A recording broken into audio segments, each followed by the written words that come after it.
Good evening, everyone, and welcome to another edition of Full-Time Sports Network's Cop Talk. Yep, you know where we are each and every Thursday, hours of 10 o'clock till you say when. We are right here discussing all the hottest gossip and all the latest updates from our previous games. So I'm going to say good evening, Dr. Blake. How you doing, sir? I'm not too bad, my bro. How are you? I'm good. Thank you very much.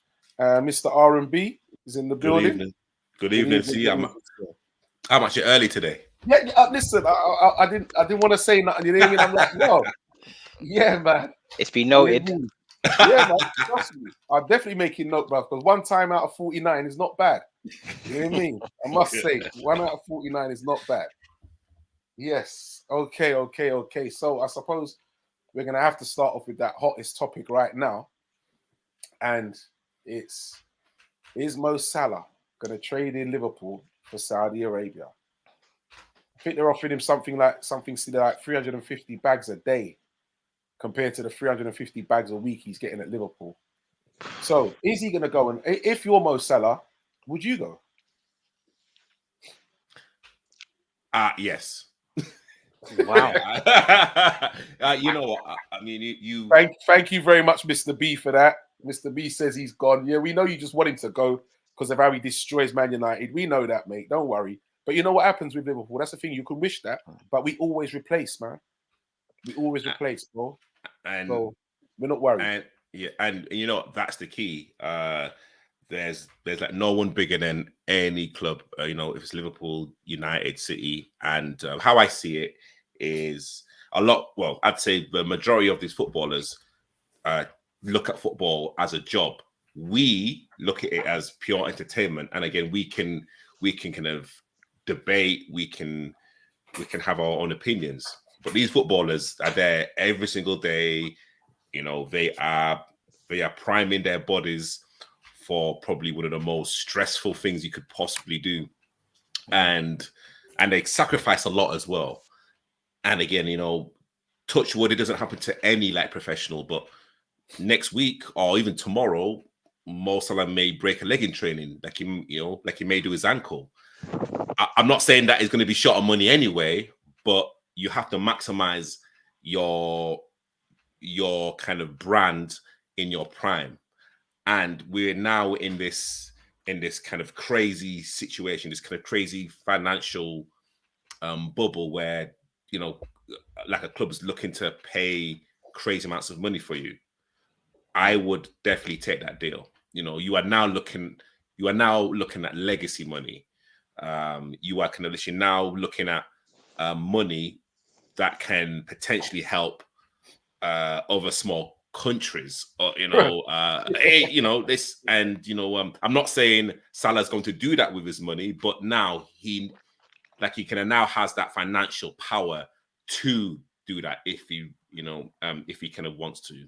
So I think he's gone. I would go if I was Mo Salah. Okay, VW, good evening, sir. Welcome. Good evening, gentlemen. Can't hear you, bro. Good evening, gentlemen. Hope you're well. Yes, man. Nice one. So, Doctor, what are you saying? Is he gone? Would you go? I don't think he is gone, simply because I just think the timing isn't right for the club. It's way too close to the transfer window, and I think also as well, I'm not sure the timing is right for Mo Salah. So don't get me wrong, I think they can do a mafia and make him an offer that he can't refuse, kind of thing. And it feels like I think that is an offer you can't refuse, bro. Yeah, it's crazy. Bags a day. Yeah, so he'll be the highest paid footballer in the world, right? So yeah, it's bonkers. A part of me thinks that he knows he can earn similar money next year. So maybe in his head, he was planning on waiting until maybe next year to go. I do think Mo is still motivated to break records. He wants to score goals. You saw how pissed he was when Klopp took him off against Chelsea, because obviously then he couldn't have that record again. But I'm unsure if he's happy with his current role in the team. In that, I think the team want him to be more of a creator, to build play, whereas he wants to still be that main goal scorer. So maybe that might kind of feed into him thinking actually maybe the time is to go. But I don't think he will go personally. I think he'll stay unless we say to him, actually, cool, let's do it. And if we do that, mate, it's taken us 2 months to sign a DM. So, mate, if Mo Salah goes, you're basically saying expect Harvey Elliott to be his cover because that's what's going to happen in it. So yeah, But all right, but just before I go to VW, do you not think that Liverpool has seen all the debacle with what's going on, like you said, with trying to sign a DM? And if it is that, you know, they're saying that, right? So they're saying Klopp doesn't want to sell. But if Mo's saying, listen, I want to go, and you don't want to keep an unhappy player, then surely you must be saying to yourself, well, I need a replacement. And if I'm going to let him go, I've got to get somebody in. There's no way that they can be fraffing about again. No way. And replacing Mo Salah now is a lot easier than what it's been in the last couple of years, simply because of the tactical change in system. Whereas right now, essentially, what we want him to be is a creator and to play more like as an old school winger who comes deep a little bit. Whereas obviously in previous years, his goals have been essential. Whereas now we've got creative midfielders, we've got a goal scoring number nines. We don't need Salah to score 25 goals anymore. So I do think it's a lot easier to replace him. I just don't have the confidence that the way the club's currently running, they will get replacement in time. So yeah. I think if you do sell him, you're kind of expecting us to basically not get a good replacement in. Okay. I think it's quite evident when Klopp took him off in the first game of the season against Chelsea. No matter what we think about Chelsea, you know, it's still a big club. That's kind of something that's going on behind the scenes. And yes, I know that he was unhappy, but you don't take off your kind of the marquee player, you know, like the kind of face of Liverpool in the first game of the season away to Chelsea. Agree, but I think Klopp wasn't happy with how Mo was playing tactically. Don't get me wrong, I think Mo was still playing well when we got him the ball, but it's like he has to get it through into his head. In this new system, he's not a wide striker anymore. He needs to come deep and link play and offer people passing angles and get on the ball and get us playing and get us like possession. Whereas if you think about that Chelsea game, he was permanently just on the last shoulder trying to run in behind. It's like tactically, that's not what the team needs you to be doing now. We need you to be linking, playing, coming deeper and creating angles. And so I feel that's why he was taken off, because he wasn't doing what Klopp wanted. Okay. But VW. okay. Yes. So I agree with what's been said thus far, and particularly what Blakey was saying. I feel that he will stay this season, I think, but he's almost like he's now the last linchpin of that first great team we've had, and I think he's now come. This will be his last season here. I think he'll move on. I think the discussion will be, look, give us this last season, and you'll be free to go. And I can understand that he would have done what at that point. Then it would be 5-6 years that he's had at Liverpool. About 6 years, Yeah, 6 years. It's gone really, and I think it's gone quick. It has gone quick in that time period. But yeah, it's time to move on. But not now, not right now. He'll see out this season. Let us build. Let us look. Let us source. Let us look at what we need to do to replace you, and then move on. It would be a travesty to do it right now. It would be a travesty for us to do it. Agreed. With the amount of changes what have taken place already in this club over the summer, with the amount of plans what we had which have fell through, whoever, irrespective of whose fault it was, and with the Caicedo and Lavia situation, for him to leave and us not have a ready-made replacement, and then even if the team could cope from a striker's perspective and from an upfront perspective, overall, from a fan's perspective and the image of the club, it wouldn't look good. It would not look good at all. Very true. Yeah. I think you give it. I think we've got 12 months to look at what's out there. I think when you and kind of listen to what like Doctor said, and actually what everyone said regarding Mo's new role in the team. you can kind of look at it and actually think Mo can actually turn like to management and say, hang on, I've scored 20, like 20 plus goals for the past 5-6 seasons. I am like one of the main reasons why we finished 5th last season. And you're telling me now I should change how I play now. Like, you guys know that I'm a goal scorer. You guys know in the final third, 1 against 1, I am literally one of the most dangerous, players in Europe. And now you're telling me to play like Jordan Sancho, playing so deep where, he actually looks lost. You know what? Thanks, but no thanks. Let me go right now. Because, he's got nothing to prove to Liverpool. He's got nothing to prove to us, really, on the panel. Yes, it's going to put us in a very sticky predicament. But if he's going to be unhappy with the new style of play, we should just let him go now. Good point. Very good point. Very good point, Mr. B. And I think also as well, just to add, remember, we don't have Champions League football this season either. So essentially, he's just playing for Premier League stats. And like you were saying, his stats around scoring goals. If we're creating a system where he's not going to get as many chances, then does that make you think actually it's time to move on? Why are we trying to adapt our kind of most prominent goal scorer and say, you know what, you'll have to adapt to a new system rather than letting other people adapt around him and let him be again like the player that's going to score with like 25 goals? It doesn't make sense to me. No, you know what? The reason why I think that does make sense is because I think Liverpool are now looking to evolve and move on, and they're looking at Salah. It will be moving on, so they are looking at a new way of playing. Yeah, and if you look at the kind of borders that we have now, especially the centre midfield, then you have to start looking at moving forward, and obviously start like looking to play with an out and out number 9. So then you have to start thinking forward. And I think this is a key point, and I think that because of the way the team's evolved, our midfield has always functioned to support the forwards. That's right.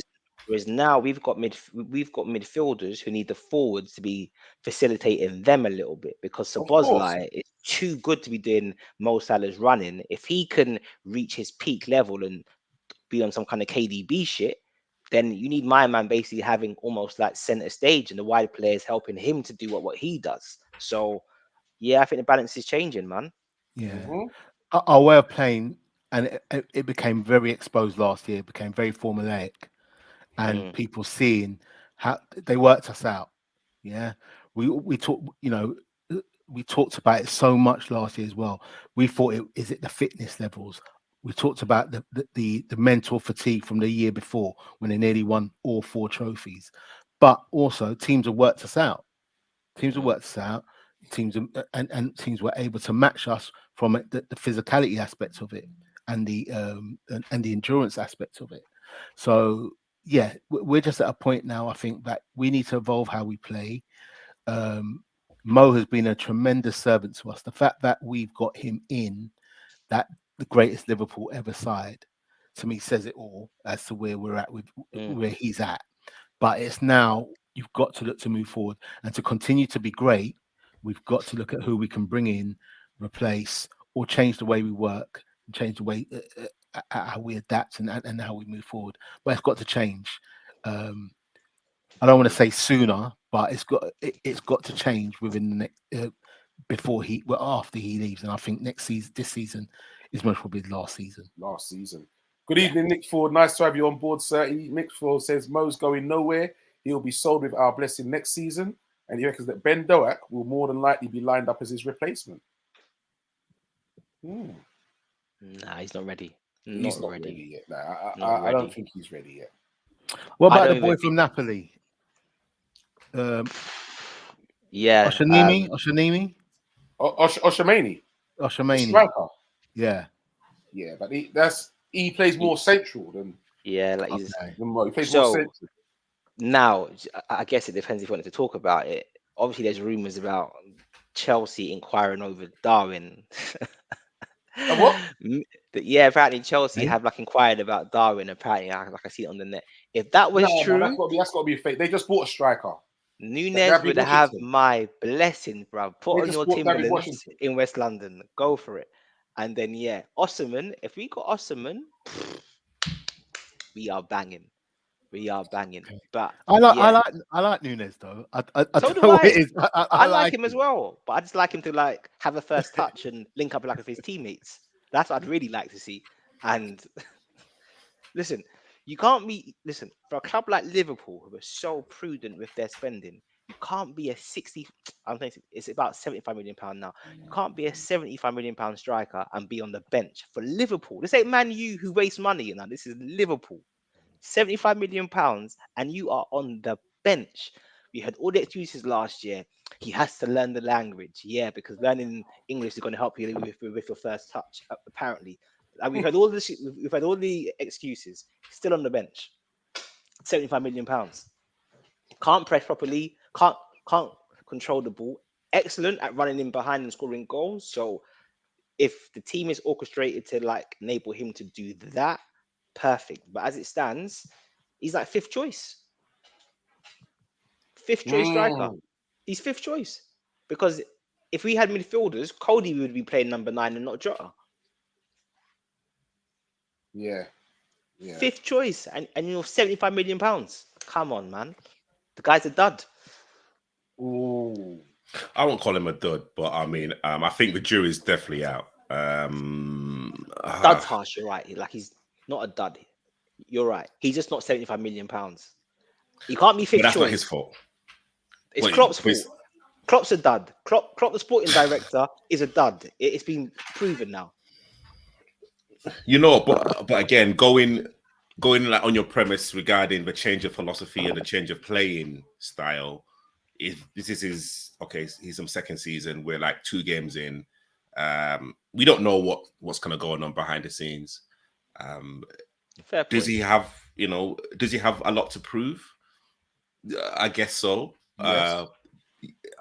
I guess so, but it's still early. I just hope that he comes good. Yeah, like it is It's early. been a year. But I mean, a lot of goals. But see, with like us, we just see what goes on a match day. We don't know what kind of goes on behind the scenes.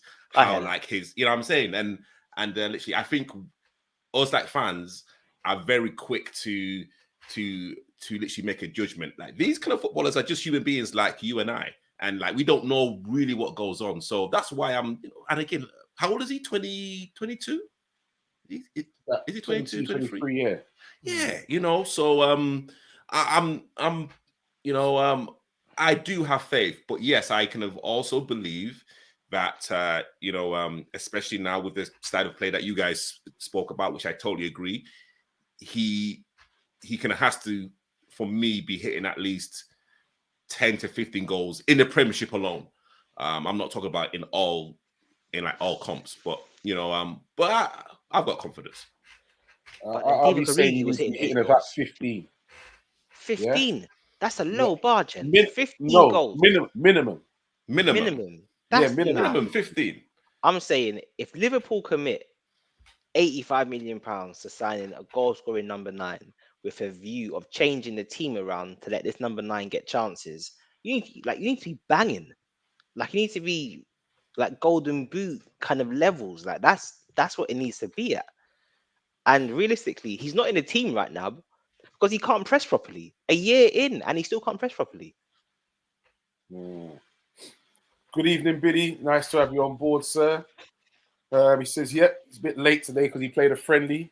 Glad to know you did that, Billy. Nice one, mate. He won 3-1.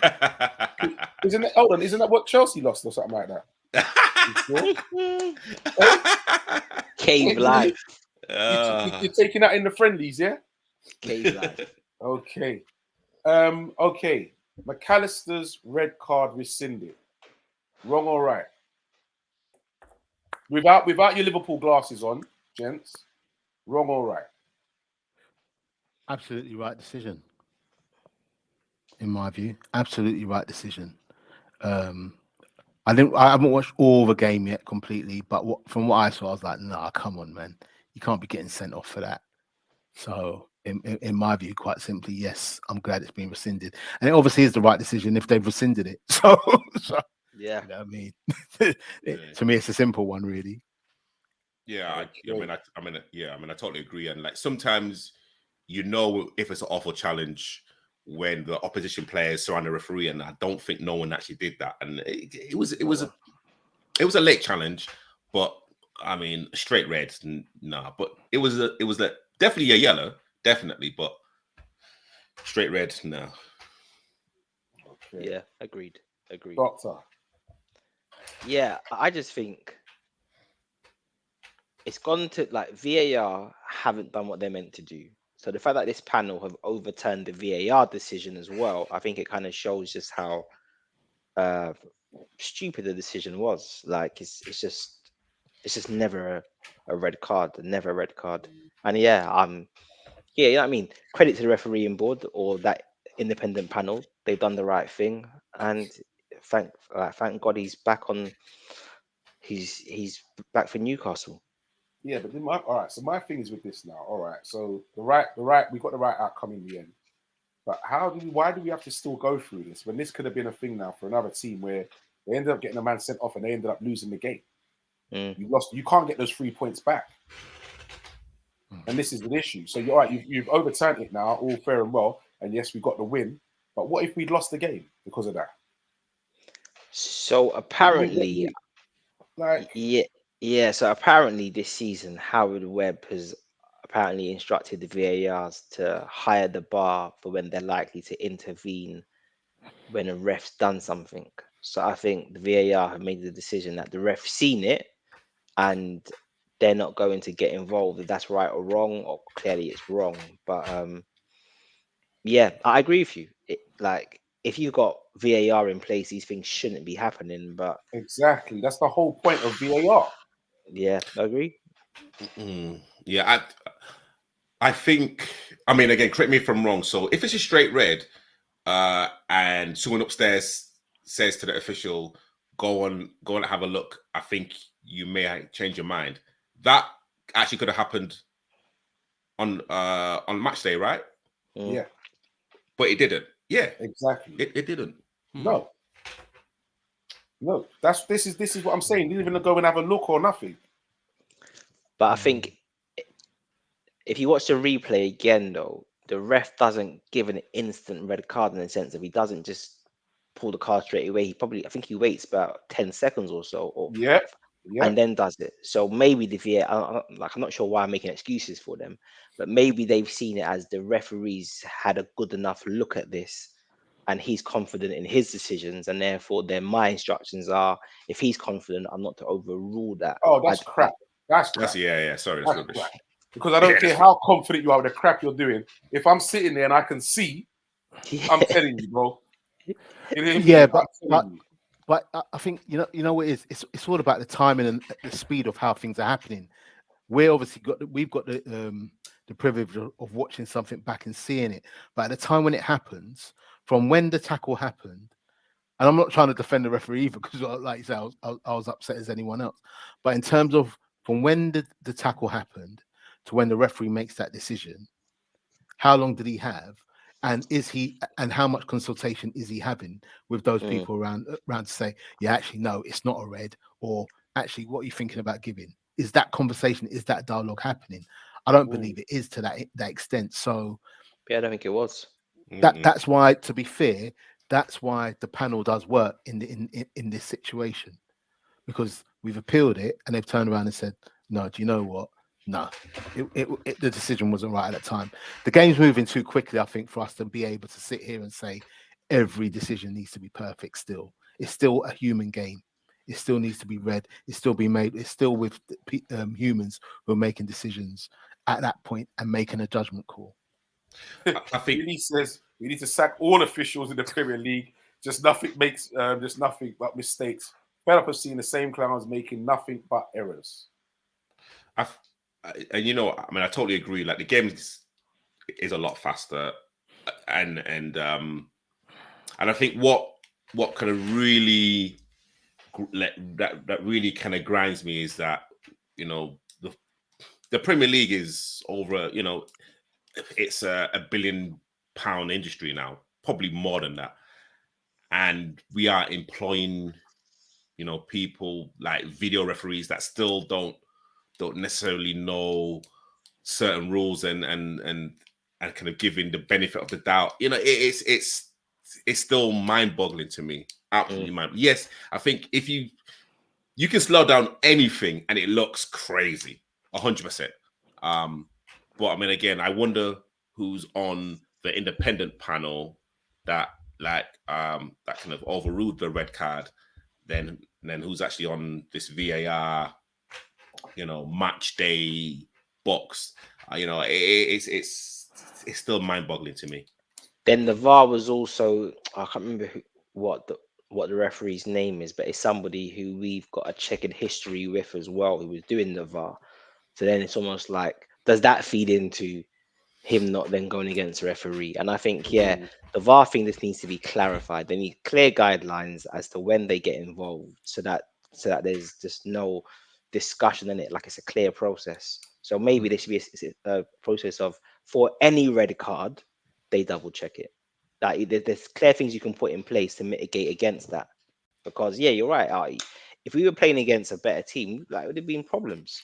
Yeah, 100%. Has there ever been a situation during a game though where a red card's been given and then it's been rescinded based on VAR? Yeah, Must be. Yeah, there has to it has. be. Yeah. Hold on, but you said but not VAR. No, but it's then been rescinded. So the red card's been given and then they've recalled it. I'm just asking because I'm not sure if there has been. But has anyone seen that? They have, but I can't remember which team. I can't remember who myself. Because I'm just trying to think about the application of that in reality. Do you get what I mean? Yeah. Big shouts goes out to Hamza. And like he says, big up lads on the panel. Says press the likes.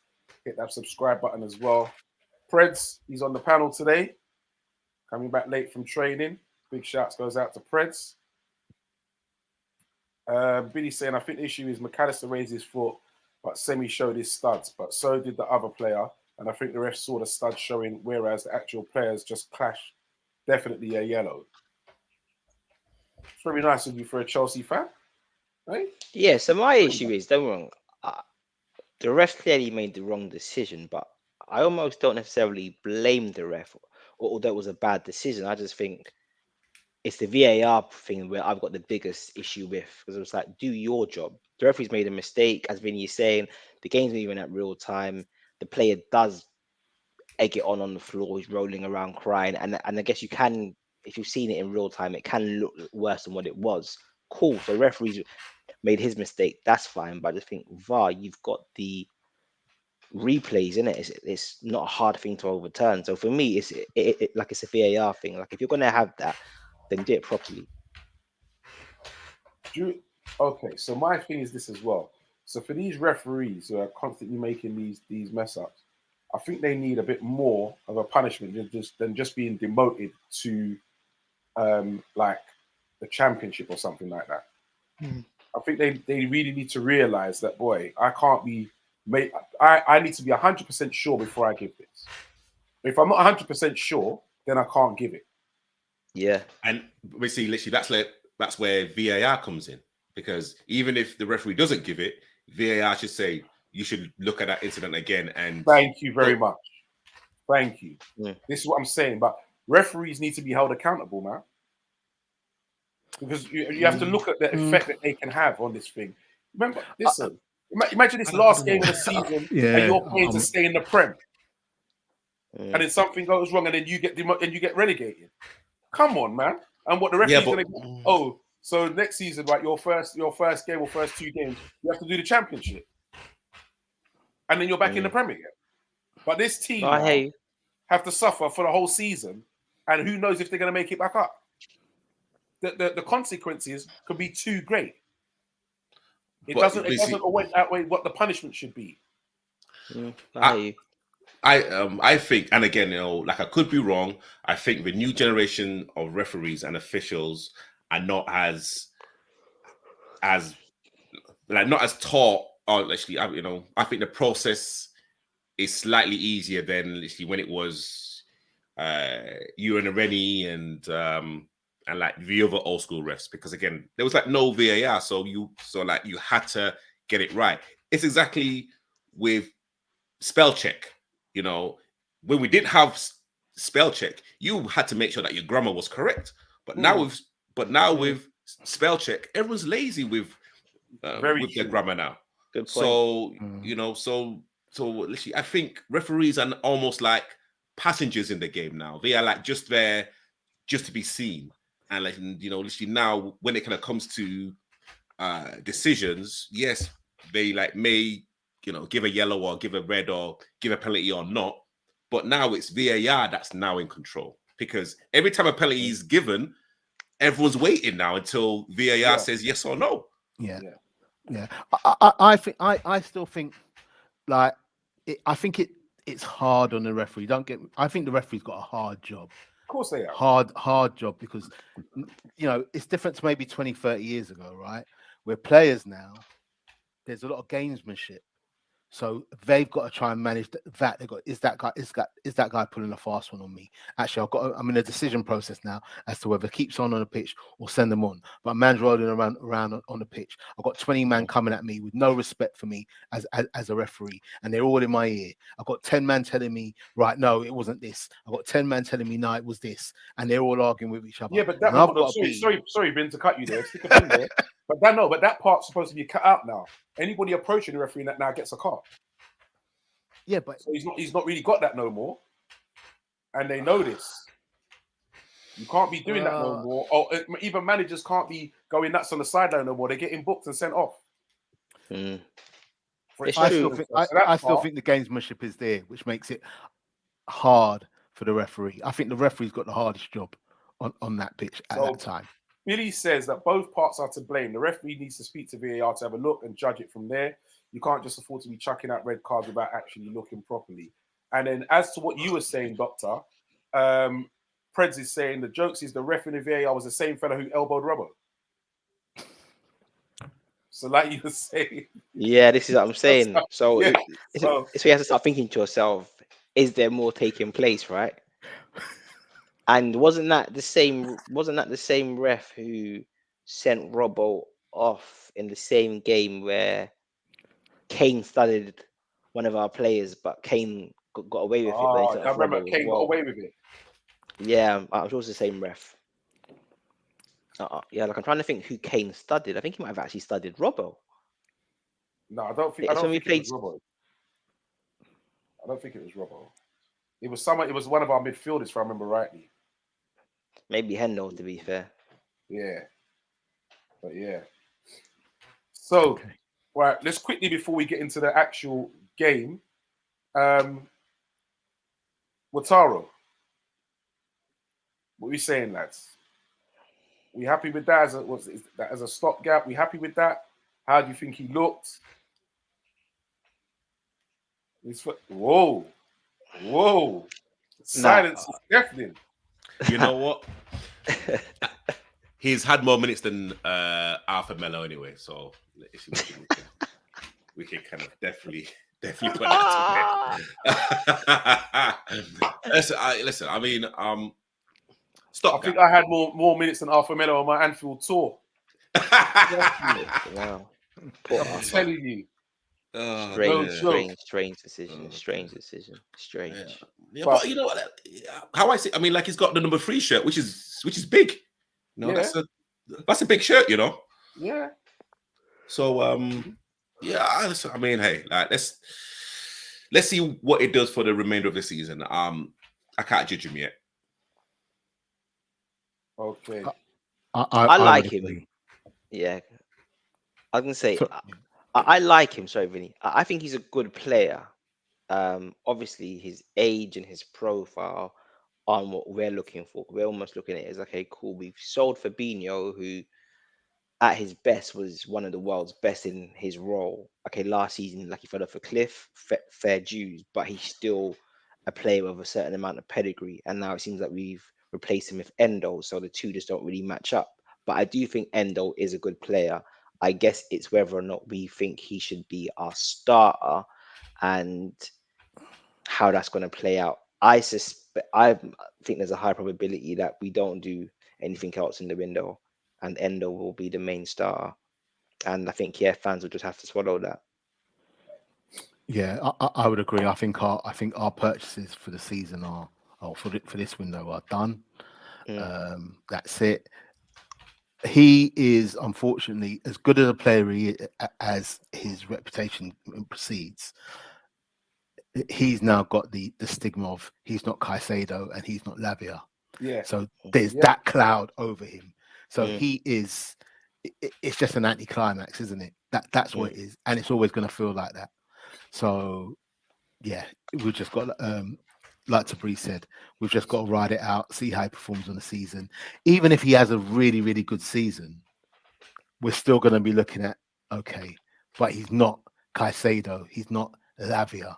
So we've been spoilt by players who haven't even come into the club, and then he's come in, and it's also all right. We've got you. You're the third. You're the third option. You're the third choice. So yeah, we're just gonna have to let it ride out. Fred says he's a stopgap, although he showed up well for me. And he also goes on to say people talk about his age, but this guy is a machine with legs. I'd agree with that.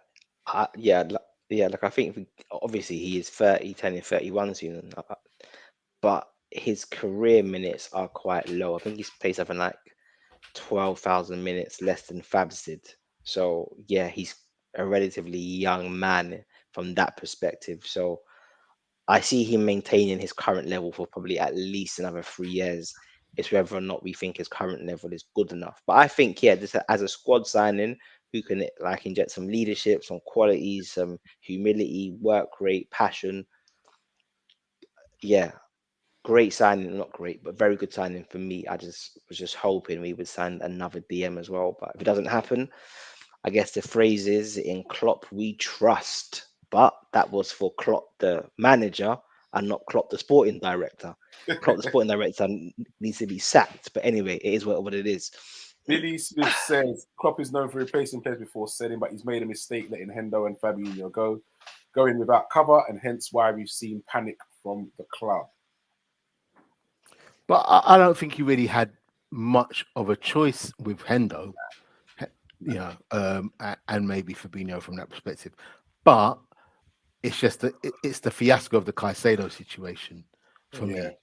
That and I know it's been spoke about to death, but apparently Klopp spoke to him, and the guy said, "Well, I don't want to come to your club." So I don't understand why we proceeded with something if a man said he don't want to come. That don't make no sense to me. It doesn't. And I said it in a group I'm in. I said it in one of the groups I'm in. It's like you speaking to a girl's mother, and her agreeing for you to date her, but then when you go and speak to the girl, she don't want to date you. Why would you proceed? Why would you proceed with that? That makes no sense. Essentially, yeah. Side man. Essentially, you know what? I think Liverpool were also playing silly buggers, and by doing that, they're making Chelsea have to spend more money. Yeah, but why are we getting asked? Why are we getting involved in that? Bit of gamesmanship. Yeah, but I think all we've done. If we can't have him, then you have to pay top dollar for him. Simple. Yeah, I just think, as Vinny said, it's just a bit nonsensical because apparently Klopp's spoken to him after the bid's already been accepted as well. So we've done it by the book. Who does it by the book? It's just crazy. British record transfer fee. Apparently Klopp's texted him and all that, and he said, "Yeah, look, I like the idea of coming to you, but Chelsea's lined up, and that's where like I'm gonna go." So then it's just not good. But like I said, transfers don't happen overnight. There is a preparation in regard to talking to the agent, talking to the player, telling the player the dream and the rest of it. And by all accounts, Chelsea had this agreed before our sporting director was even in post. So that just shows how far behind in this game we currently are. And I saw the same story as you, Vinny, and that just reads as amateurish. I keep saying this is what we've got right now with Klopp in the helm doing what he's doing. So I just hope that sorry, go on. No, it isn't without coincidence that the success of the transfers we had 2 years ago, 3 years ago plus, were with a different sort of with an executive team who are doing things a certain way, and now that they're all gone, we aren't. There is no there is no follow through on that. There's no structure. There's no structure. There's It's all no falling structure. apart. So there's no coincidence in that now. I used to think like, all right, things happen. But I think that the fact that the Caicedo big, the fact that we've been talking about, we ain't got that sort of money to compete. And then we go out and say, yeah, we're going to pay 110 million for someone. And we've got, it's all publicized that the deal's done. But yet the man's always been telling us apparently he don't want to come there. And then actually goes to the other club. And then the other player who we said we don't want to pay 50 million for also goes to that club. That's the thing where, again, I don't want to conflate this. That's where the situation with Indo becomes the problem, because we've got all of that, and then it's like, oh, we've got this guy. That's the feeling. That is the general feeling, I think. And then apparently as well, we were also looking at Kamara from Villa, who I think is class. He would have been one of the players I would have been looking to have signed ASAP. However, it comes back to the point of Klopp's role in that we could have got him last season because he moved to Villa on a free transfer. But he was so obsessive with Tukumene, is either Tukumene or nothing. So we've just missed out on all these good players, and now we're in a situation where we either pay a crazy amount of money or we do nothing. And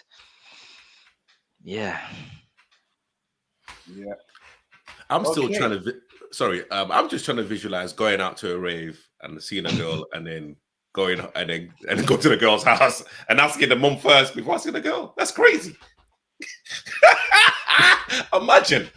But that's exactly what we've done, right? Do you mind? Do you mind? Okay. Yeah. So there's still talk of right. We're just quickly going to touch on this before we move on, gentlemen.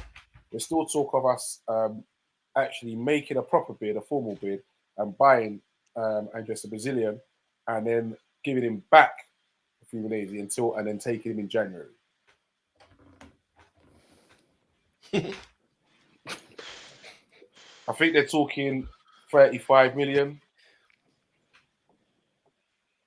which is peanuts, really. Yeah, so apparently they're saying that we can get him for about 20 in when their season finishes. But I guess we're probably wanting to do this just to secure the deal now. So I can see why we might want to do that.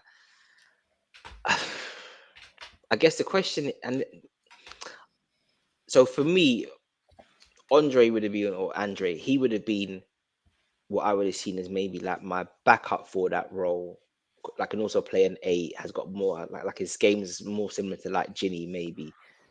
So then if I'm signing a first choice world class or top class DM, and then I'm signing Andre, great. But with Endo and that being feeling a bit underwhelming, and then you're saying then the second option is an Andre, it's just like I just don't know in it. But I think he's good though. Yeah, like I do rate. Yeah, it's just a cloud.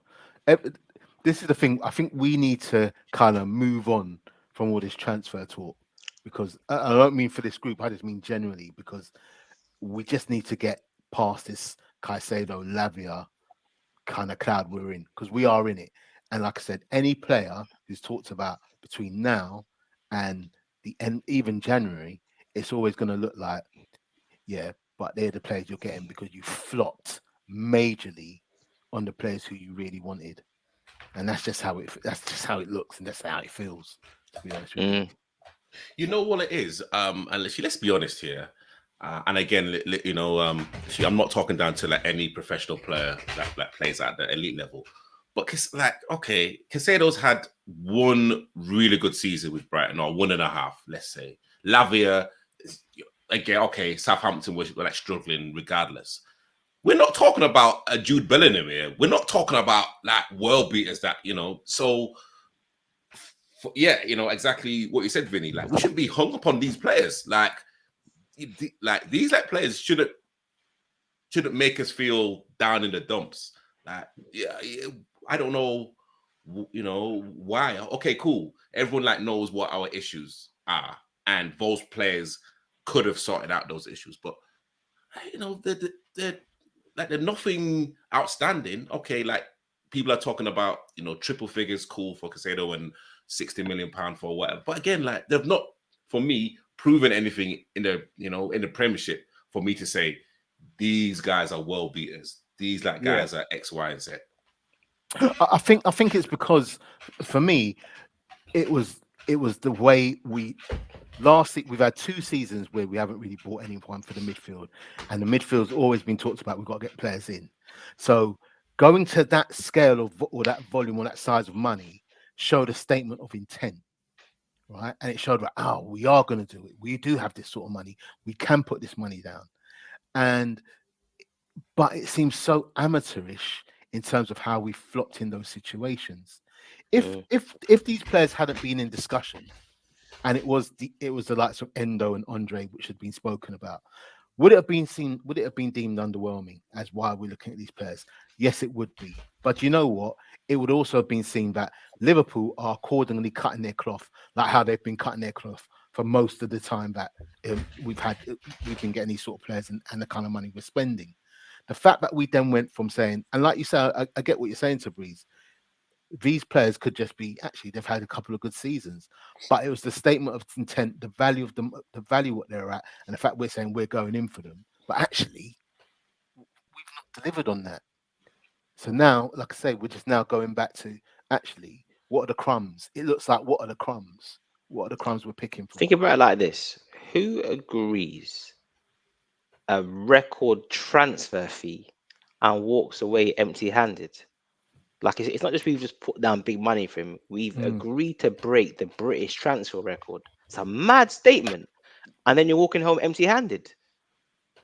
And it's a mad, it's a mad statement after all we've been saying is we don't have that sort of money to spend. We can't compete with the likes of Man City. We can't compete with the likes of Chelsea. And then we say, here you go, here's 110 million. It's nuts. Okay. So good evening, Teach. Nice to have you on board. And he says, VW is always here, isn't it? Yes, he knows where to be on a Thursday night, mate. He knows there's only one place to be. But I think also what we have to remember is, I don't think when we wanted Jude Bellingham, I don't think we had all that money at that time. But because we got that extra 40 million for Fabinho and that to add to the pot, then we had extra funds now to then spend. And that's what people seem to keep forgetting. So I think that's a major factor as well. But gentlemen, we are going to move on now because we haven't even mentioned nothing about the game, lads. It's only been an hour.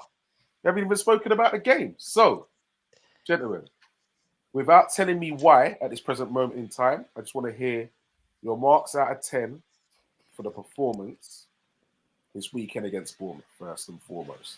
So, Doctor, we'll start with you. Marks out of 10. 4. This Doctor's always harsh, you know. I don't like, you have to win something like 12-0 to get a 6 from Doctor. You get me? Then you might get a 5.5, 6. Actually, you know what? To Breeze. I'm going to change it to a 5 because of how we. 5. Sorry. Go on. To Breeze. A solid 6. Okay. And VW? 6. Okay, solid 6. Okay. All right. Doctor, you can now get into it. Now tell me, why did you give him a 5? So I changed it from a 4 to a 5 because I think how we coped with 10 men was very impressive. That part I liked a lot. And I think we looked quite comfortable with 10 men because we've got so many good individual players now. We've got more ball players. So if you compare Henderson to Szoboszlai, Henderson can't take the ball, beat a man, run past man, and do anything like that. Whereas now we've got a lot of players of individual ability, and I think the balance potentially looked a bit better with 10 men simply because those players could express themselves a bit more as opposed to having to work too much in an organized team structure. So I think, that part I loved. The start of the game. And I know like the defense got a lot of the blame for it, but I don't blame the defense because I simply think all of their chances came from us trying to build from the back. And the issues are that the defense do not have the options in front of them to pass to. So I don't know if the midfielders aren't arriving in the right spaces. I mentioned Mo Salah or not. He's too high up the pitch. He needs to be coming deep to let Trent come in. So there's too many structural issues that are happening that we're getting killed in defensive transition. So until that is sorted out, because bear in mind, this is Bournemouth. Bournemouth gave us nightmares. Allison could have been sent off as well. Again, he's got the ball, he's dawdling because he's got no one to pass to. So I think until we improve that, like I can't be giving this team any high ratings because that's a fundamental part of our game. It's like, what are you doing on the actual training pitch? Like, what's the plan? Okay. Tabrice. I mean, I've got to echo in terms of what Doctor said, really. However, I think in terms of our kind of mentality, I like believe if like that happened last season, we like would have lost that game for sure. Definitely. I think people are looking at our kind of defense as if it's non-existent. Exactly what Doctor said. I really don't think there's nothing wrong with our back four or like back five, including like keeper. I think it's literally a brand new team, and no matter what you work in training, you have an opposition that wants to win the ball. So sometimes you're working off instinct, and literally, I still think there's like certain connections that are still forming. They are still forming, and I believe that they will literally get it forged throughout the season. I thought Diaz looked hot. I mean, like his that goal was sublime. And again, you are kind of literally looking at a player that kind of came back from a very serious knee injury. I didn't think he was going to come back the same player, and like he's like looking like someone that can actually take the baton from that Salah and really run with it. And there's no pun intended.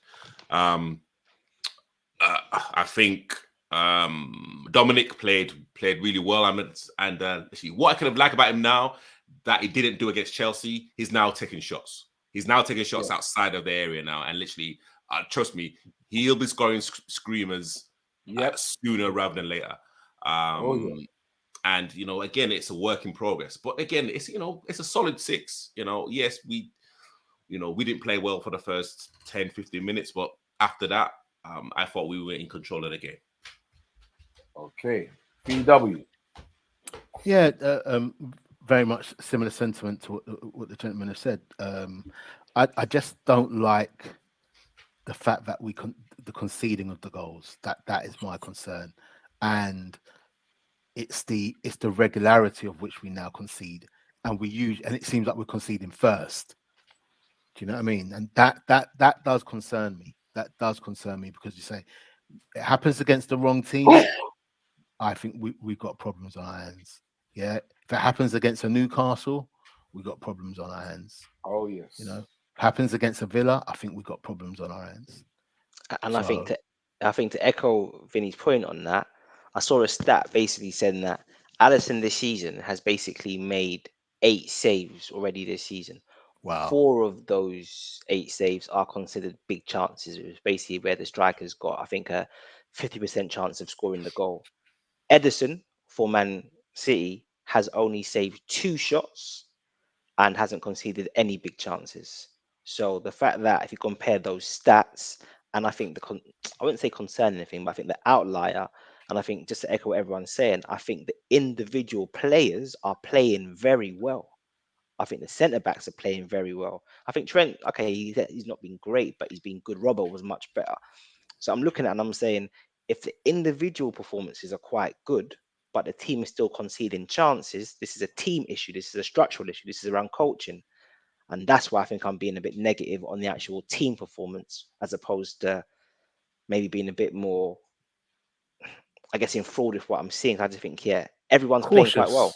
Yeah. But I just think work needs to be done. Like, we can't be getting killed on the counters like this. It's almost like, who needs to be where? Who needs to be stopping it? Who needs to be in certain positions? And the players don't feel like they know what to do yet. I think, and I do agree with you, but also as well, we kind of tend to forget when we like talking about the eras of United, Arsenal, Chelsea, Manchester City now, all of those teams had that fear factor. Teams were afraid to get at them. They would, Newcastle against Aston Villa literally just rolled over them. But against Man City, they were like, you know what? We can afford to do that. Like, yes, like we may have the players to possibly do do that something, but we're gonna sit back in our own half. And again, it's the fear factor. And like now at Liverpool, the fear factor's gone at Anfield. The fear factor's gone when like we like turn up away now. Like teams are now prepared to put 3, 4, 5 players into our own like half and really, really test us. And and literally that's why when it kind of comes to stats, especially goalkeeping stats, it's like it's kind of very hard to kind of look at them with clear spectacles. I hear you on that. I hear you. I guess the point is Alisson shouldn't have needed to be so busy against already. Bournemouth. Yeah, against Bournemouth, a team like Bournemouth. Against Bournemouth. Yeah. Don't get me wrong. Obviously, once You we have went to be down to 10 realistic. men. Like you have to remember the same way how we said, if we went down to 10 men against another team, we'd be in trouble. It's the same way we should be talking about why are we under pressure by a team like Bournemouth then? Come on, man. You know what I mean? Or as much as we say about Sam Billings and that is decent, but Dominic Solanke and what is it, Gardner and what? Come on, man. Really? Just raw and simple, Liverpool conceded the first goal in a game at Anfield against Bournemouth. Yeah. Not Man City, not Newcastle, not Arsenal, Bournemouth. That's just not. And on top of that, it can happen, but it shouldn't happen. Yeah, but okay, but literally, let's not get too big for our boots, like we have to respect every single team that's in the Premiership. They're actually in the Premiership for a reason. When we kind of come to the elite side of footballers, there's literally like half an inch. You know what I'm saying? So, okay, cool. Like Bournemouth have scored. Like Luton scored past Brighton a couple of games ago, but like they're still a Premiership team. I think what's more impressive is our reaction from going a goal behind. It's our reaction, literally playing with 10 like players. That's what I'm looking for. Because again, like we are in a very visible transitional period at our club. Very, very visual. That's a good point. That's a good point. Yeah. And I hear that, and I do agree. I think what I need to then obviously overcome in my mind is the fact that was happening last season as well, at a regularity in terms of us conceding goals first, or conceding goals at that point, and it's like, nah, this shouldn't be happening with this frequency, and it's happening again this season. That's my concern. So I think last season was a little bit different because I think, as Tabri said, the effort wasn't always there last season. Like our heads would drop and all these types of things. Whereas individual players just didn't seem up for it. We weren't winning our 50-50s and all these types of things. Whereas I think this season, when I'm looking at it, just feels like it's coaching issues. It's the players not knowing where they need to be. It's the players not knowing where they need to be to stop the counter attacks. It's the players not knowing where they need to be to support our build up phases. Because actually, when you check it, they scored a goal after a minute, right? Well, what was after a minute when 2 minutes, and it was disallowed. And you could argue that Trent's touch was deliberate. So we got the offside call on that because it was seen that Trent's touch wasn't deliberate. But if it was, then that goal should have stood as well. And that's what I'm saying. That ball over the top into our right hand half space has just been identified by every team now as a source of vulnerability. So it's just like, what are the coaching staff doing to correct that? So Billy says, I disagree to the fear factor at Anfield as a team. Yes, it isn't a scary team, but as a stadium, it's the toughest away day in the Premier League. Um,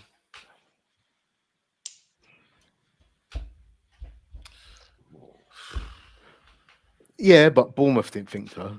That's a good answer, mate. I like what Billy's saying, and you know what? 18 months ago, I would say yeah, but you know what? Bournemouth see it No, so do differently. you know what? I think the fear factor is still there. I think Yeah. teams know that they don't want it from us at all. But I just think there's a lot of younger managers now who are looking to play a bit more progressive football, front-footed, Yes. pressing, dynamic. And I just think the tactic is try and get an early goal and then hold on to what you've got. That's the best way Mm. to get 3 points against us.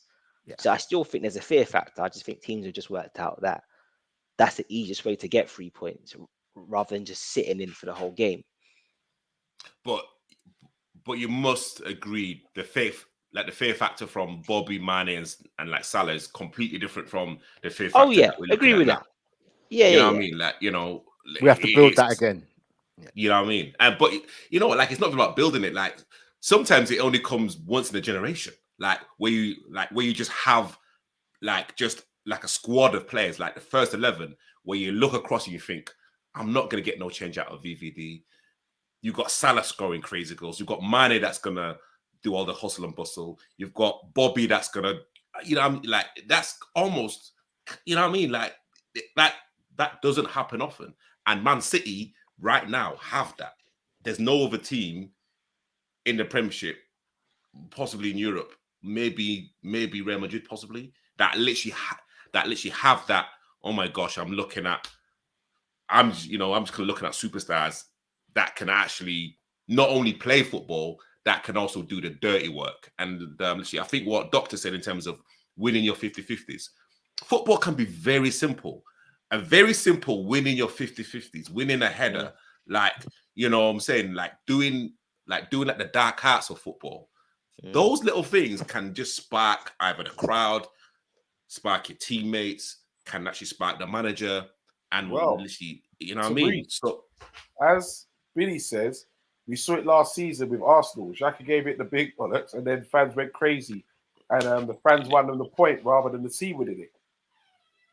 You know what I mean? So, you know, yes, like, we can talk about tactics, we can talk about certain players playing in certain positions, but like sometimes you've got to look at the person next to you and think, when the kind of going gets tough, are you like going to be with me? And literally, if you're not, you're going to get found out. And then literally, if you're not on it, it's a virus. It's going to go throughout the whole team. And literally, I believe that's what happened last season. And again, getting a decent point away from Chelsea, away to like Chelsea, and actually getting 3 points against Bournemouth. It's a good start. It is a good start. It's not a bad start. Bournemouth started like they were the home team in the early part of the game. That's true, man. It's very true. I still say a team like Bournemouth, you come to Anfield, we're supposed to be on you from the off, man. We should be peppering you lot from the off. You lot should be fighting for your lives. Fighting for your lives from the off. We shouldn't be on the back foot. But I do agree with what Dr. Blake said about new managers being a bit more progressive than before. You had your Mourinho's who are set in this negative way, and then obviously you're not going to commit so much chances to these teams.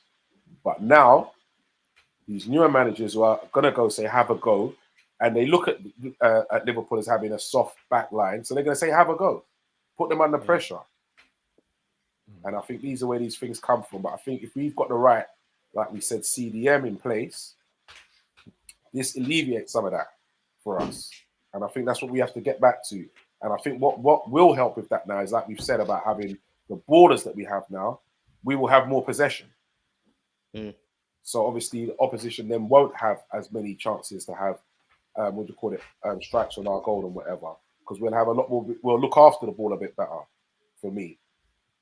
That's what I think, anyway. But make a good point, Artie, just quickly on that, because if you think about it, Chelsea, I know we mentioned this last week, but you look at the players on the pitch, things we ever started under Klopp. But yet our stats are so low. So that's what I'm saying. I just think it's just not clicking between the coaching staff and the players this year. Maybe it's just time on the training pitch, but we should be as a team better than where we are right now. And you look at the Chelsea game, and you wouldn't have thought that Pochettino had been there for 6 weeks or 2 months, and Klopp's been there for 8 years. And you look at Spurs against Man U, and Spurs look settled. So I feel like we've got to expect better from the coaching staff in terms of supporting the team. And I know we haven't got our players in, but then again, that comes down to management and the club. So yeah, look, there are a few issues that we need to think that are happening, but I just think Alisson shouldn't have made 4 big saves already this season. That tells you that there's a systemic issue with the team where your goalkeeper is being needed so much, and that's 2 games in. So yeah. Okay. So tactics against Bournemouth. See, started with Cody Gakpo again, as Billy was saying as well. We've started with playing a striker in midfield. Is this going to continue?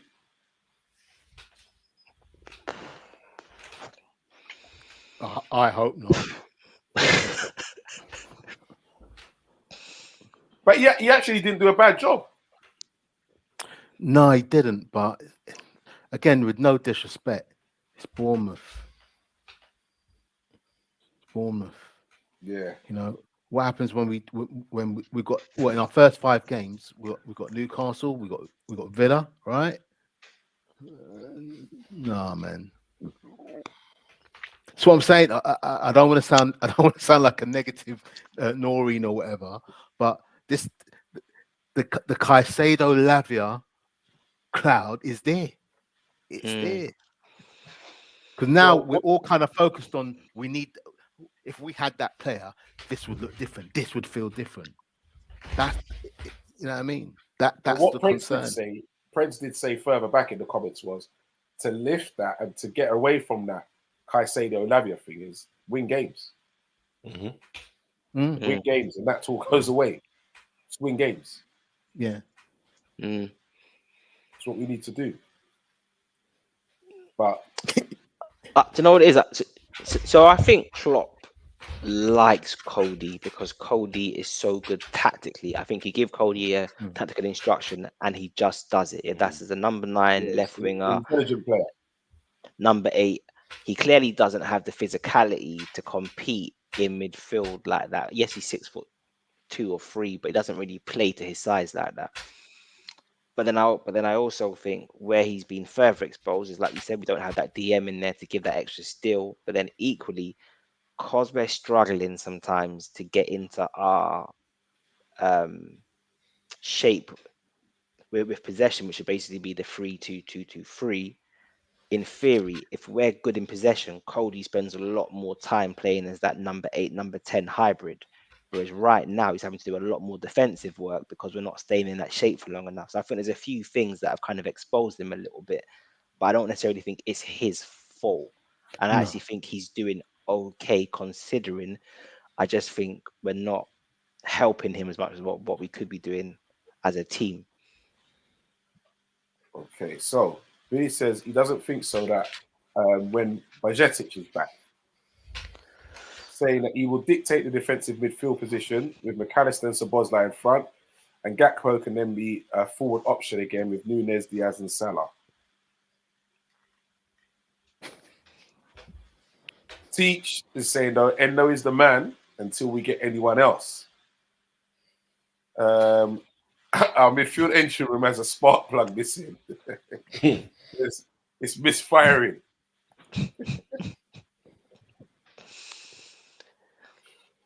Where do you? I was going to say, gents, if we stick with this system, where do we think Thiago plays? Because I'm baffled by this.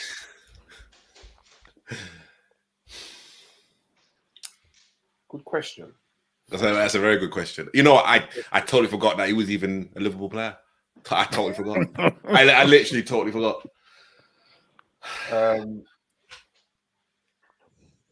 Well, to be honest, I don't think he'll be starting ahead of Szoboszlai or McAllister. Mm.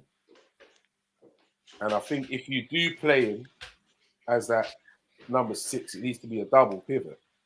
I don't think you can just play him there by himself.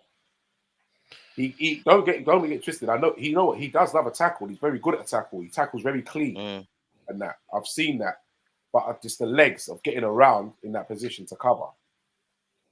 I don't think you can do that. And I think he's somebody who's going to come off the bench and fill in, give someone a rest. Half an hour, 20 minutes. Yeah, for me, as I said, incredible player, incredible footballer, but a very underwhelming signing for Liverpool in terms of what we know he can do and what we have received and what we're getting from an output perspective. The injuries is too much. So for me, it's a case of I don't even look at him in that way. I'm not even thinking about him. Oh, we've got Thiago there. You know what I mean? Yes, he's to me now, he's just an additional squad player. So he shouldn't be that based on his capability, based on what we know he can do, based on where he's come from. But that's how I see him because that's all we've had in the time that he's been here. Yeah, I totally agree. I would rather play. I can't believe I'm saying this. Curtis Jones ahead of Thiago. I would rather play Curtis Jones ahead of Thiago in terms of how the style of play, how we are. I think he is a squad player. I wouldn't want him near the football pitch if we're 1-0 up, and the only way I would literally trust Thiago if like we were 2 or 3 and with like 5 or 10 minutes to go. What? Are you crazy? Seriously. No, honestly. No, bro, listen, let me tell you something. If you're in a game and you are 1-0 up and you got like 10 minutes to go, there ain't nobody better at keeping the ball than him. I'll tell you that now. I don't necessarily disagree with you, Artie, but this is my quandary with it, right? What has he brought to this team in the time that he's been there? How has he taken us to that next level based on his ability? We haven't seen it. That's the problem I have. We know how great a baller is, but we're not seeing I'm responding to what Breeze is saying about doesn't want to see him near the pitch. I'm saying, for me, if you have got him as a squad player, that's exactly how he should be used. With the last 10 minutes to go, and you need to keep ball. He's one of the best at that. Sorry? Keep ball with who? What do you mean with who? Well, literally, at this kind of present moment, with his teammates, obviously. No, but see, at this present moment in time, our kind of, if we kind of look at that stats in terms of possession and in terms of how we could have normally play as well, we don't really keep the ball for more than 10. I'd say probably about 6 or 7 passes. So literally, even with Thiago in there, it's not going to make any difference because, like, don't forget, we are elevating to that now. But don't forget to be with the borders that we're bringing in. This is the level that we should be at. If a team is 1-0 down against us, let's not forget that they're like going to bring on like the kind of big guns and like the kind of heavy like metal guys as well. And actually, Thiago has not got those minerals. And again, let's be frank here. Like, I think he's been a flop for Liverpool. Literally one of like the biggest flops in like Liverpool's history. Just because he cost us 30, honestly, let's be real here. From Barcelona to like Bayern, like again, like this like guy has literally won almost everything. And then she come into Liverpool, he's been a flop. Like, let's be real here. Like, it's not materialized. You know what I'm saying? Literally, let's not kind of try and sugarcoat this just because it's Thiago. Nah, yeah, like it's been one of the biggest flops in Liverpool's history. Let's be real here. Ooh. It's underwhelming, guys. It is underwhelming. Based on what based on what's in that jar, based on what the ingredients in that bottle, right? When you pour it out onto the pitch, it it, it disintegrates. We've not seen it. We've not seen him, based on his ability, take Liverpool to that next level. And what I'm actually doing is I'm giving him a compliment in that, because of what we know he can do. But it hasn't materialized in taking us to another level based on what he can do. That's just the facts. Yeah, I've got a very different view on Thiago to the two of you, like completely. But I'm not going to die on that hill right now because I don't necessarily think it's that important. Um, I think for me, where I'd be focusing on is again the organization behind the scenes. So I just think if I've got a player who's on 200k a week, if I've created a new system that he doesn't naturally have a place in now, then what am I doing with this player? What role is he going to have? Where am I going to play him? Is he going to be a squad player? Is he going to be coming on to relieve Curtis Jones or to play six? I just don't understand uh, what the vision is for him this season. But I do think he is a generational midfielder personally. But I guess I'm unsure about how we're going to use him. But apparently, like I heard today, I was listening to Jan Molby speaking on a podcast, and he was saying that as he understands it, the Thiago signing was the first major rift between Edwards and Klopp, in that Edwards didn't want the player because of his injury record and his age profile, but then Klopp insisted on the player because obviously, well, I say Klopp, but it's actually Pep Linders. Let's just be honest about it. Wants us to move to a more possession-based play, so then they've almost leveraged Edwards to get the deal done. But apparently, that was the first transfer where there was a bit of a rift between Klopp and Edwards. And I guess, yeah, it's just interesting to see how it's played Played out out. because what I would challenge both of you on personally is I think he was world class in the season where we nearly won the quadruple. However, where I think you've both got a point about his injuries is that for the Champions League final, he was due not to play, then passed a late fitness test, literally because the game had been delayed. But then he wasn't at his best in the final, partly because he clearly wasn't fit or he wasn't Yeah, fit enough. So I think you see his genius in getting us to that position, but then you then see the injury issues and then him not being fit enough to play. But yeah, Is it's is his interesting. is his story any different to Naby's in black and white?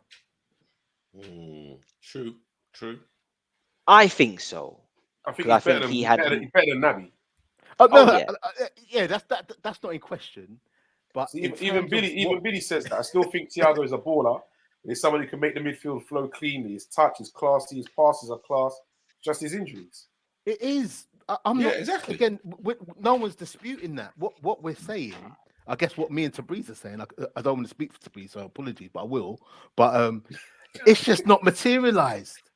What we can see is not materialized. That's what it is. That's the reality. The same thing with, all right, Naby might be different, but in terms of what we paid for Naby, in terms of what we know he could do, he's gone and he's played part, he's been part of a team which had the most success for Liverpool in the last 20, 30 years.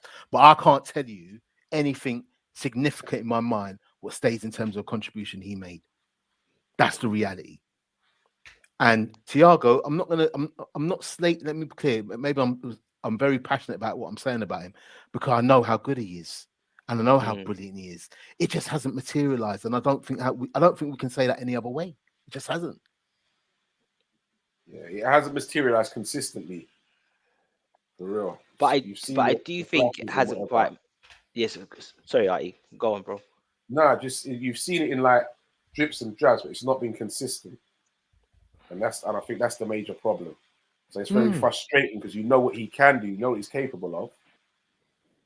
But it's just very, when he's on the injury table,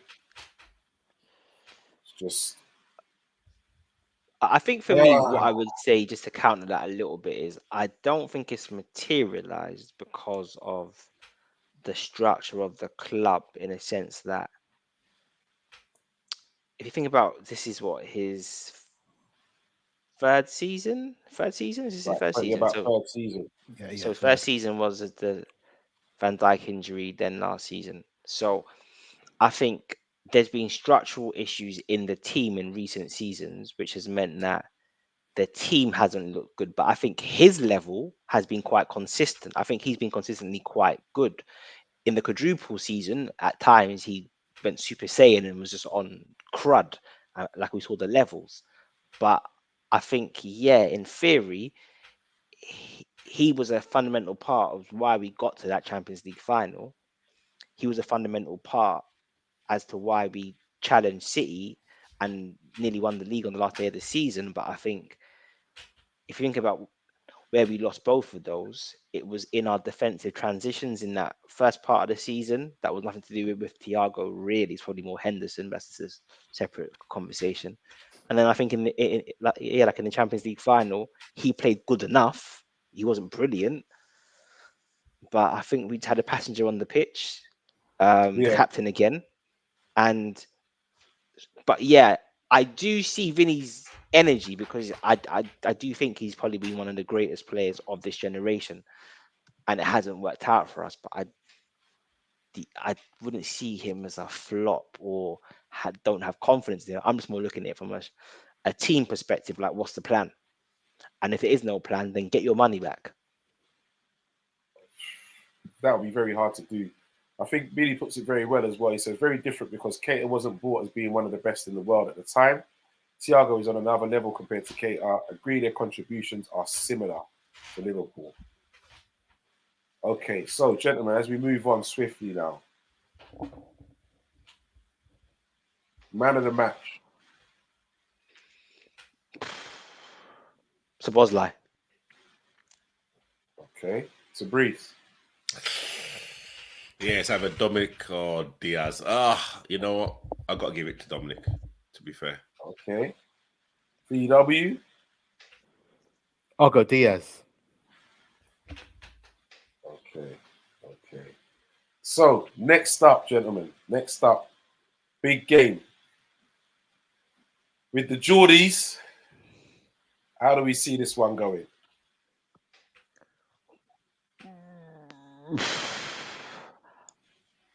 Although I cussed him a bit, I actually think this could be a game for Darwin because this is a game where he can counter teams. Like he's a counter-attacking kind of dude. That's his main thing. Like, he's very good on the counter, and he destroyed them last season as well. So I don't see a situation where they don't score, but I think we can outscore them and we can regain possession once we get a foothold in the game and kind of dominate. So I'm optimistically saying I think we could do 3-1 because I could just see Diaz roasting Trippier as well. I think we've got the weapons to seriously roast them. We just got to kind of just be a bit compact and play the right team. Okay. Billy's got jokes, you know. Man said billion, you know.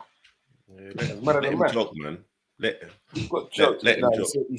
He says Diaz, really. He says Diaz. I think St. James is a fortress now, and how they demolished Villa, and I thought they literally came out of the City game with a lot of pluses as well. If like Isaac and Gordon, I can't believe I'm saying Gordon, but like if kind of Isaac and Gordon are like really up for it, I think they're going to really test our kind of back four. Of course, everyone will probably match Trent with Gordon and Tonelli and Gimaresh and what's his other guy's name? Joe Linton as well. I mean, that's a powerful three right there. That's a powerful three. Good midfield. Yeah, that's really good. So I think if we can 2-2. 2-2. Okay. VW. As usual, I'll take a 1-0. But the reality is, I think it will be a draw. I think it'll be a 1-1 draw. I think they are resilient. They are a very resilient team, and I think it's going to be a tough challenge. It was one of the games when I think even Teach asked us in one of the groups, first 5 games, what kind of points and tally do we come up with?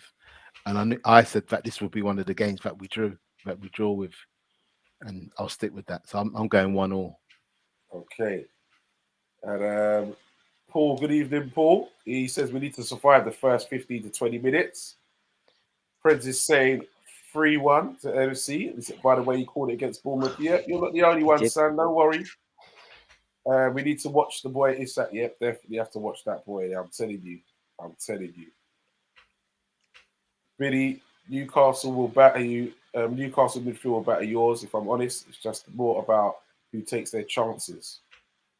I think what's noticeable about the Newcastle faithful now is even if things are not going right for the first 15, 20, 30 minutes, the crowd is still very supportive. And, I think that's the first time in a long time. So it's kind of not about just staying in the game for the first 15, 20 minutes. It's staying in the game for 90, for 92. And again, Eddie Howe is now proven his worth now. Like, he's kind of got a team that literally want to play for Newcastle and play for him.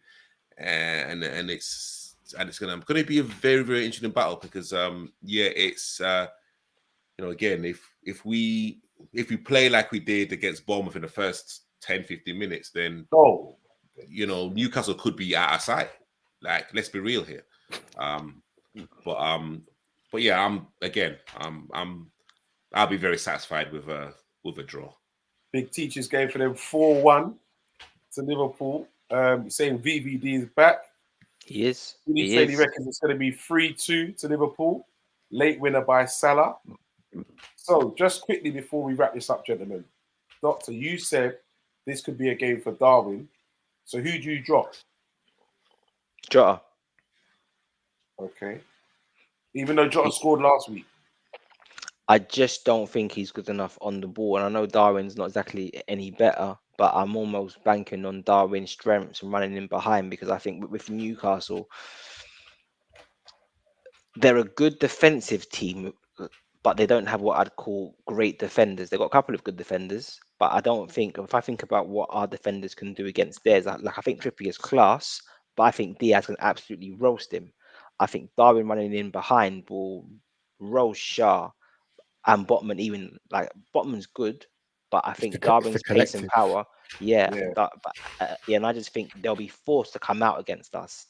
And I think we can counter them quite well and play through their lines and be I think our front three can do bits. I think if like Salah has his way against Dan Burn, it's curtains. But again, literally, I want Salah up against Dan Burn 1-on-1 every time. For me, I don't want Salah in our own half trying to again start play because Dan Burn will literally have a field day. Let's get Dan Burn turned. Exactly what you said, Doctor. If it's Darwin, get into that channel, that kind of left-hand side channel and, really kind of, make Dan and like even Botman really think, okay, you know what?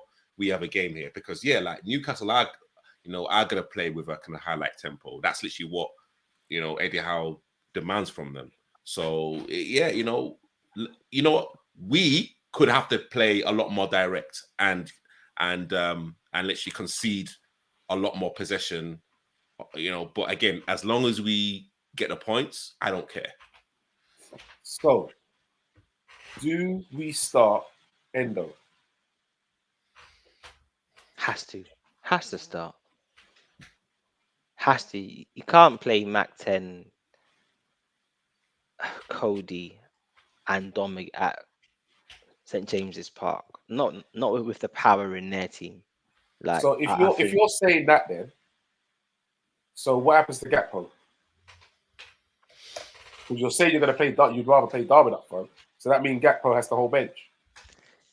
Yeah, simply because I just think our biggest chance to get them on the counter, which I think will be a big opportunity for us, I think will be running in behind that space between their centre backs and their full backs. I just think that's the way we beat them last season, like they haven't changed their style of play, and I just think we've got the players to burn them in a foot race.